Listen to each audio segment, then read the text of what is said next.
لہذا اہل کتاب ہوں، چاہے تورات کے ماننے والے، اولڈ ٹیسٹمنٹ کے ماننے والے، یا نیو ٹیسٹمنٹ انجیل کے ماننے والے، یا اب اس فائنل ٹیسٹمنٹ قرآن کو ماننے والے، ہم سب ان 10 احکامات کو انبیاء اکرام علیہم السلام کی دعوت کا خلاصہ سمجھتے ہیں۔ یہ 10 کمانڈمنٹس قرآن پاک میں سورہ بنی اسرائیل کے علاوہ بھی اور صورتوں میں ذکر ہوئی ہیں، سورۃ الانعام کے اندر، سورۃ البقرہ کے اندر، سورۃ المائدہ کے اندر، لیکن جس ڈیٹیل کے ساتھ اس سورت میں آئی ہیں 17 آیات کے اندر، وہ باقی قرآن پاک میں اس ڈیٹیل کے ساتھ نہیں آئی۔ تو اللہ کا نام لے کر شروع کرتے ہیں۔ بسم اللہ الرحمن الرحیم۔ وَقَضَىٰ رَبُّكَ أَلَّا تَعْبُدُوا إِلَّا إِيَّاهُ، یہ پہلی کمانڈ ہے۔ اور تمہارے رب نے یہ بات طے کر دی تھی کہ مت پوجنا کسی کو سوائے اس کے۔ اول دعوت، پہلی کمانڈ جو ساری امتوں کو رسولوں کے ذریعے علیہ السلام دی گئی، وہ توحید ہے۔ پہلی دعوت توحید۔ اور تمہارے رب نے یہ بات طے کر دی تھی کہ مت پوجنا کسی کو سوائے اس کے۔ سورۃ النحل کی آیت نمبر 36 میں بھی اس کا ذکر آیا۔ بسم اللہ الرحمن الرحیم۔ وَلَقَدْ بَعَثْنَا فِي كُلِّ أُمَّةٍ رَسُولًا، اور بے شک ہم نے ہر امت میں کوئی نہ کوئی رسول اٹھایا، أَنِ اعْبُدُوا اللَّهَ، کہ عبادت کرو اللہ کی، وَاجْتَنِبُوا الطَّاغُوتَ، اور اللہ کے مقابلے پر تمام جھوٹے جو خدا اور الہ ہے ان کی نفی کرو، ان سے اجتناب کرو، شیطان سے اجتناب کرو۔ تو تمام انبیاء کی دعوت توحید۔ بالکل اسی طریقے سے سورہ الزمر کے اندر آتا ہے، بسم اللہ الرحمن الرحیم۔ وَلَقَدْ أُوحِيَ إِلَيْكَ وَإِلَى الَّذِينَ مِن قَبْلِكَ، اور اے محبوب صلی اللہ علیہ وسلم فرما دیجئے کہ بے شک میری طرف بھی یہ وحی ہوئی اور مجھ سے پہلے تمام انبیاء کی طرف یہ وحی ہوئی۔ لَإِنْ أَشْرَكْتَ لَيَحْبَطَنَّ عَمَلُكَ وَلَتَكُونَنَّ مِنَ الْخَاسِرِينَ، کہ بالفرض اگر تم نے بھی شرک کیا تو تمہارے اعمال اکارت کر دیے جائیں گے اور تم خسارہ پانے والوں میں سے ہو جاؤ گے۔ وَلِعَوْذُ بِاللَّهِ تَعَالَى۔ تو توحید اور اس کے مقابلے پر شرک، ان دونوں کی شناخت ہونا ضروری ہے۔ شرک is the most sensitive issue in the sight of Allah. اللہ کے حضور سب سے زیادہ حساس معاملہ ہے شرک کا۔ اسی لیے قرآن پاک میں کیٹاگوریکل 2 دفعہ یہ سٹیٹمنٹ آئی ہے، سورۃ النساء کی آیت نمبر 48 اور آیت نمبر 116 میں، ان اللہ لا یغفر ان یشرک بہ، بے شک اللہ تعالیٰ اس گناہ کو کبھی معاف نہیں کرے گا کہ اللہ کے ساتھ کسی قسم کا کسی نے شرک کیا۔ آخرت میں اس حال میں وہ پیش ہوا۔ دنیا میں توبہ کر لی تو معافی ہو جائے گی، آخرت میں اس حال میں وہ پیش ہوا کہ اس نے اللہ کے ساتھ دنیا میں شرک کیا ہوا اور بغیر توبہ کے مر دیا، تو اللہ تبارک و تعالیٰ اس کے اس گناہ کو کبھی معاف نہیں کرے گا۔ وَيَغْفِرُ مَا دُونَ ذَلِكَ لِمَن يَشَاءُ، اور اس کے علاوہ جتنے گناہ ہیں جس کے لیے چاہے گا معاف فرما دے گا۔ وہ بھی اوپن لائسنس نہیں ہے لیکن امید ہے۔ وَمَن يُشْرِكْ بِاللَّهِ فَقَدْ ضَلَّ ضَلَالًا بَعِيدًا، اور جو کوئی اللہ کے ساتھ شرک کرتا ہے وہ گمراہ ہوا اور گمراہی میں بھی دور جا پڑا۔ وَلِعَوْذُ بِاللَّهِ تَعَالَى۔ اور پھر اس کا کلائمیکس ہے سورۃ المائدہ کی آیت نمبر 72، بسم اللہ الرحمن الرحیم۔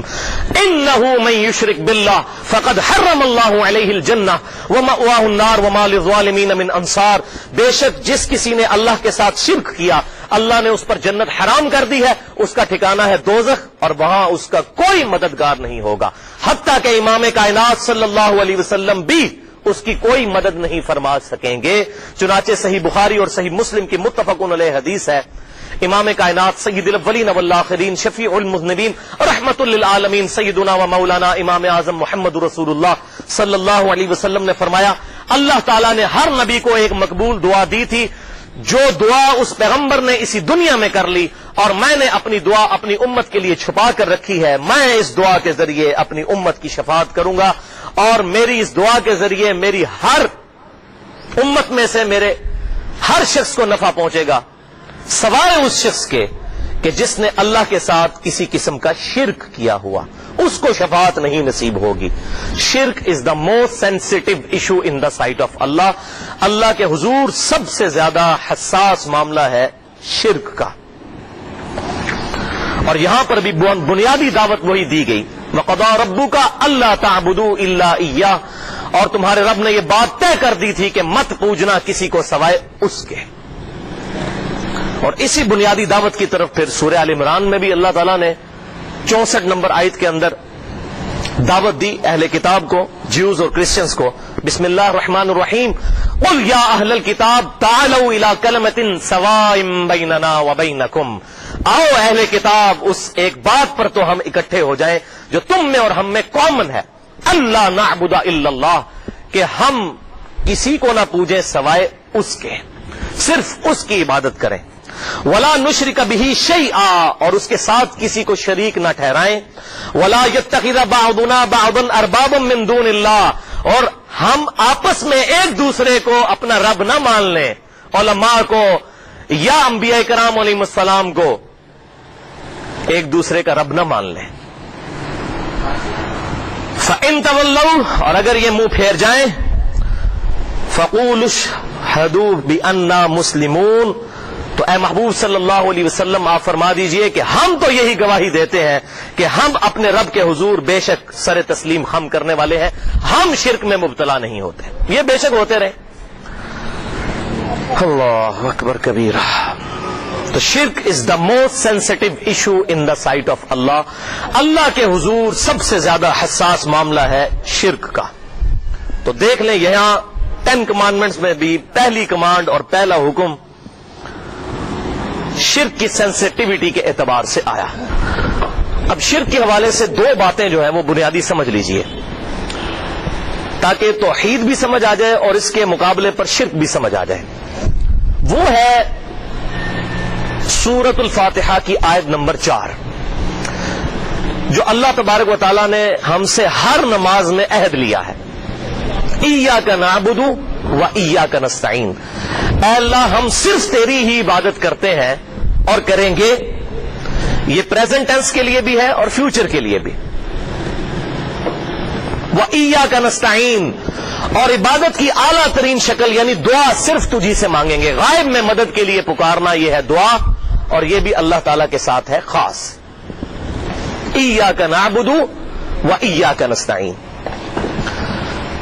تو عبادت میں جتنی چیزیں داخل ہیں, روزہ, نماز, حج, زکوٰۃ, قربانی, نظر, نیاز, منت, جتنی بھی چیزیں عبادت کی کیٹیگری میں فال کرتی ہیں وہ سب کی سب اللہ تعالیٰ کے ساتھ خاص ہیں.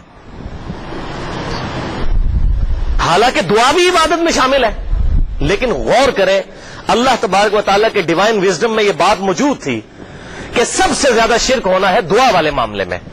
اور اس وقت دیکھ لیں کہ ہمارے ہی اہل قبلہ, اہل کلمہ, مسلمان ہی میں ان کو سمجھتا ہوں, تعویل کی غلطی لگی ہوئی ہے, لیکن مسلمانوں کی اکثریت دعا کے معاملے میں شرک کے اندر جزیات میں مبتلا ہے. یا علی مدد کہتے ہیں, یا شیخ عبد القادر جیلانی مدد کہتے ہیں, اور کہتے ہیں ہم وسیلہ اور توسل کے لیے پکارتے ہیں. حالانکہ بھائیو وسیلہ اور توسل بالکل الگ سے چیز ہے, اور اس کی بھی جائز صورتیں موجود ہیں, ناجائز صورتیں بھی موجود ہیں. اس پہ میں نے الگ سے ایک لیکچر دیا ہے 1.5 گھنٹے کا, مسئلہ نمبر 43 کے نام سے, وسیلہ اور توسل کے صحیح احکام و مسائل. اس میں نے صحیح وسیلے کی 6 اقسام بتائی ہیں. 5 اقسام جو ہے وہ صحیح ہے اور ایک جو ہے سنت سے ثابت نہیں. ٹوٹل 6 قسم کے وسیلے اور توسل جو یوز ہوتے ہیں. لیکن ان بھائیوں تک یہ بات پہنچانی ہے کہ یا علی مدد کا مطلب ہے سیدنا علی سے دعا کرنا, اور دعا عبادت کی اعلیٰ ترین شکل ہے, یہ اللہ کے علاوہ کسی اور سے نہیں ہو سکتی. اور میں علاوہ وجہ بصیرت یہ کہتا ہوں, کوئی بھی مسلمان خواہ وہ اہل سنت کہلوانے والے تینوں گروہ, بریلوی, دیوبندی یا اہل حدیث سے تعلق رکھتا ہو یا اہل تشیع سے, کبھی بھی جان بوجھ کر اللہ کے علاوہ کسی سے دعا نہیں مانگ سکتا.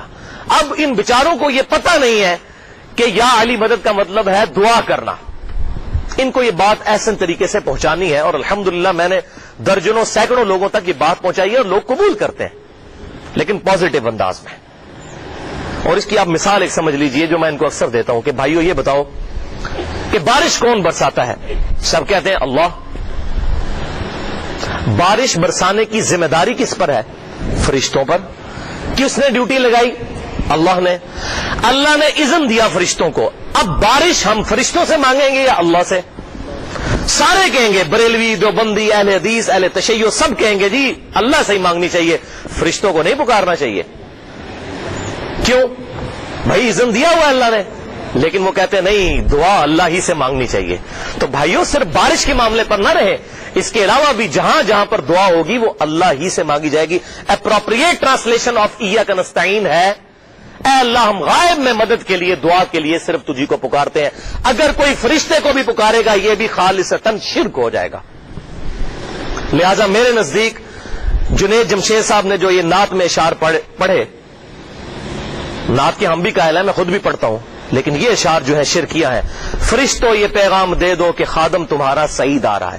فرشتوں کو ہم نہیں پکار سکتے. یہ تو اسی طریقے سے ہے، فرشتوں بارش برسا دو کہ گرمی کا موسم قریب آ رہا ہے. درود شریف فرشتے پہنچاتے ہیں، لیکن ڈیوٹی کس نے لگائی ہے؟ اللہ نے. اس لیے ہم جب درود شریف پڑھتے ہیں تو کہتے ہیں اللہم صلی علی محمد وعلی آل محمد، اے اللہ آپ بھیجئے. فرشتے لے کے جاتے ہیں، لیکن فرشتوں کو ہم کوئی ڈیوٹی اسائن نہیں کر سکتے، ہماری ان کے ساتھ کوئی کمیونیکیشن نہیں ہو سکتی. ہم اللہ سے کہیں گے اللہ فرشتوں کے ذریعے بھجوائے، ہواؤں کے ذریعے بھجوائے، جنوں کے ذریعے بھجوائے، کسی بھی ذریعے سے بھجوائے، ہم اللہ کو پکاریں گے. ایاک نستعین. اور اس میں کنکلوڈنگ حدیث ہے جو آپ صلی اللہ علیہ وسلم نے ایاک نستعین کی خود ایکسپلینیشن فرما دی ہے، اور وہ حدیث ہے جامعہ ترمذی میں، سنن ابی داؤد میں اور سنن ابن ماجہ میں صحیح سند کے ساتھ. آپ صلی اللہ علیہ وسلم نے فرمایا اب دعا هو العبادہ، دعا ہی تو عبادت ہے. آپ صلی اللہ علیہ وسلم کا فرما دینا کافی تھا، لیکن امت کی تعلیم کے لیے آپ صلی اللہ علیہ وسلم نے فرمایا قرآن پڑھ کر دیکھو، وقال ربکم ادعونی استجب لکم، اور تمہارے رب نے یہ بات ارشاد فرما دی کہ مجھ سے دعا کرو میں دعا قبول کروں گا. ان الذین یستکبرون عن عبادتی، بے شک وہ لوگ جو میری عبادت سے تکبر کرتے ہیں.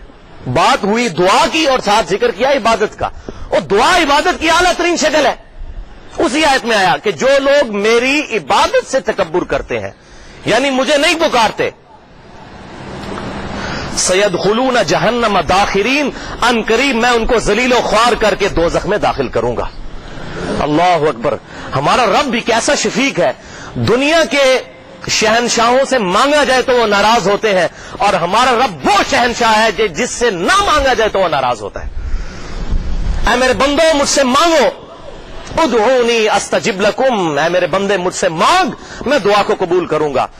بے شک جو لوگ میری عبادت سے تکبر کرتے ہیں، یعنی دعا مانگنے سے، ان کو عنقریب میں ذلیل و خوار کر کے دوزخ میں داخل کروں گا.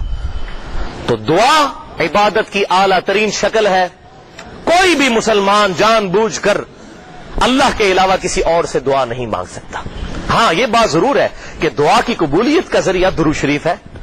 صحیح حدیث ہے جامعہ ترمذی میں انٹرنیشنل نمبرنگ کے مطابق 593 نمبر کہ امام کائنات صلی اللہ علیہ وسلم نے فرمایا کہ جو شخص، اس حدیث کا پورا مفہوم یوں ہے کہ جو شخص اللہ کا ذکر اور درود شریف پڑھنے کے بعد اللہ کی طرف متوجہ ہوتا ہے دعا کے لیے تو اللہ تعالیٰ اس کی دعا قبول کرتا ہے.